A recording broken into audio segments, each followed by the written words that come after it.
Oo, yana oltinmi? Ha, endi oylik chiqqungacha shuni yeb turmasak, вообще amallab bo'lmayapti. Oshqozonni charchatasan-da.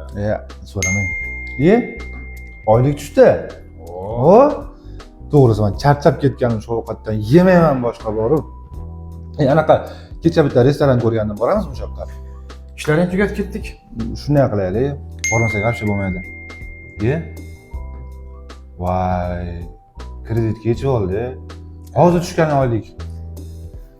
Senda ham shu muammomi? Anaqa Turkiyaga boraman deyotdingiz, nima bo'ldi o'sha? Kecha hujjatlarni topshirib keldim. Hafta oxirida ketyapman o'sha. Yo'q, shunchalik oson ekanmi? Juda ham oson, juda ham tez. Menga ham nomerini bering, mana buni gaplashib ko'ray. Men shu nomerlarga telefon qo'yim, ishingni tezda hal qilib berishadi. Rahmat kattagon.